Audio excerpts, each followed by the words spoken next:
हमारे प्यारे और सम्मानित दर्शकों, आप देख रहे हैं इस समय the news editor.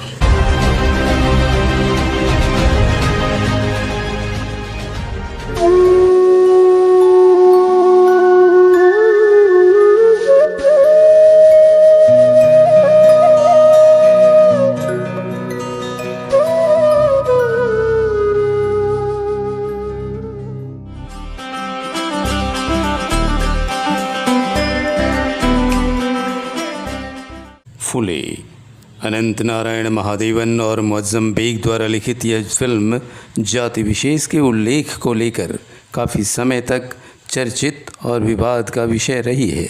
Jyotirao Phule और सावित्रीबाई फुले पर बायोपिक की घोषणा अप्रैल 2022 में ही कर दी गई थी।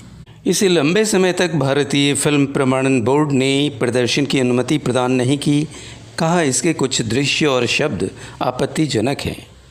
ज्योतिराव फुले, इन्हें ज्योतिबा फुले के नाम से भी जानते हैं, उनके सामाजिक कार्यों से प्रभावित होकर तत्कालीन समाज सुधारक विट्ठल राव कृष्णजी वंदेकर ने उन्हें महात्मा की उपाधि दी थी। अनंत महादेवन द्वारा निर्देशित इस फिल्म में प्रतीक गांधी ने महात्मा ज्योतिराव फुले की भूमिका निभाई है और पत्र लेखा है उनकी पत्नी सावित्रीबाई फुले की भूमिका में। महात्मा फुले, जन्म 11 अप्रैल वर्ष 1827, महाराष्ट्र के सतारा जिले का कटगुन गांव। पढ़ाई 7वीं तक एक ईसाई मिशनरी स्कूल में। विवाह हुआ 13 वर्ष की उम्र में 7 वर्षीय अनपढ़ बालिका सावित्रीबाई से, और सबसे पहले उन्होंने अपनी पत्नी सावित्रीबाई फुले को शिक्षित किया। जीवन का संकल्प था पिछड़े और दलित वर्ग के लिए शिक्षा सुलभ करवाना। इसमें ख़ास तौर पर स्त्रियों को शिक्षा का अधिकार दिलाना उनके लिए प्रमुख बात थी। नाना प्रकार की कठिनाइयों और वैर विरोधों का सामना करते हुए उन्होंने समाज सुधार के कई कार्य किए, जैसे विधवा को पुनर्विवाह का अधिकार दिलवाना, निम्न लोगों के लिए न्याय दिलवाना, भेदभाव, जाति भेद और छुआछूत का विरोध करना। 1 जनवरी 1848 को उन्होंने अपनी पत्नी सावित्रीबाई फुले के साथ मिलकर पुणे के भिड़ेवाड़ा में देश का पहला स्वदेशी स्कूल खोला, जो ख़ास तौर पर लड़कियों के लिए था। तब सावित्रीबाई की उम्र सिर्फ 17 साल की थी। वर्ष 1873 में फुले दंपति ने सत्यशोधक समाज की स्थापना की।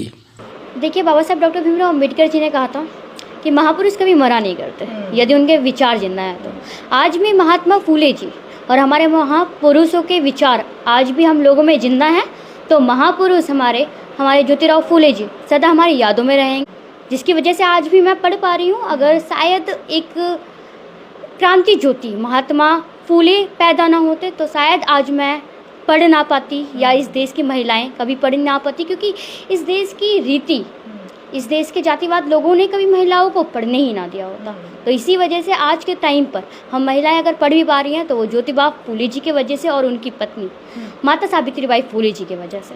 संतोष मूवी, जिसके बारे में आपको पता होगा, जिसमें दलितों के बारे में किस प्रकार दिखाया गया कि अगर दलित अपने न्याय की आवाज़ उठाना चाहता है तो उनको किस तरीके से दबाया जाता है और उनको किस तरीके से न्याय देने के लिए प्रताड़ित किया जाता है। कहाँ देखा है हमारे भारत देश में ना इतना जातिवाद है, इतना जातिवाद है कि हम हर एक दिन देखते हैं कि आज दलित बहन बेटी के साथ रेप हो गया है, किसी दलित परिवार को मारा गया है, किसी दलित परिवार की बस्ती जलाई गई है। बचपन से तो नहीं, लेकिन हाँ अभी के टाइम पे आते आते जब हमने अपने महापुरुष खास करके बाबा साहब डॉक्टर भीमराव अम्बेडकर जी के बारे में जब पढ़ा ना, कि जब वो बचपन में स्कूल पढ़ने जाया करते थे तो जातिवाद के कारण उनको क्लास के बाहर बैठकर पढ़ाया जाता था। तो आज के टाइम पे अगर क्लास में टीचर हमको डांट भी दे तो हमको कितना गंदा लगता है। अगर हमको जाति सूचक गालियाँ भी देते तो उनके ऊपर पता नहीं क्या से क्या हम कर सकते हैं। तो पहले के टाइम पे जो बाबा साहब डॉक्टर भीमराव अम्बेडकर जी पढ़ने जाया करते थे उनके साथ ना जाने क्या क्या चीजें हुआ करती। आइए डालते हैं एक नज़र फिल्म फुले के टीजर के कुछ महत्वपूर्ण अंशों पर। एक ऐसा समाज हो जहाँ कोई प्रधान नहीं, सब समान हो। The man with the mission, Jyotiba Phule. लड़की को पढ़ा के तुम क्रांति लाओगे, और क्रांति लाने का इतना ही शौक है तो देश की स्वतंत्रता संग्राम से जुड़ो। अंग्रेजों की गुलामी तो सिर्फ 100 साल पुरानी है। मैं जिस गुलामी से लोगों को स्वतंत्र कराना चाहता हूँ वह 3000 साल पुरानी है। लड़कियों को पढ़ाना बंद करो, यह हरकत करी तो जान से मार दूंगा। चलो, यह बात तो समझ आ गई, यह युद्ध नहीं महायुद्ध है। आज तक किसी शूद्र ने इतना दुस्साहस नहीं किया। सावित्रीबाई कहती हैं, इनके आत्मसम्मान को जगाना चाहिए। और ज्योतिबा को समझा दो, हमारी प्रथाओं में बाधा न डाले। देखते हैं कौन पहले थकता है, वो या हम। एक विधवा स्त्री के पुनर्विवाह के विरोध को देखते हुए ज्योतिबा कहते हैं, विधवा चाहे तो पुनर्विवाह भी कर सकती है। इसी प्रकार एक विधवा के मुंडन की प्रथा को देखते हुए सावित्रीबाई फुले कहती हैं कि विधवा होना भाग्य है, गंजा होना नहीं। और अंत में इस फिल्म का सबसे बड़ा संदेश है, हमारा देश एक भावुक देश है जहां धर्म और जाति के नाम पर लोगों को लड़ाना बड़ा ही सरल है और यह भविष्य में भी होगा।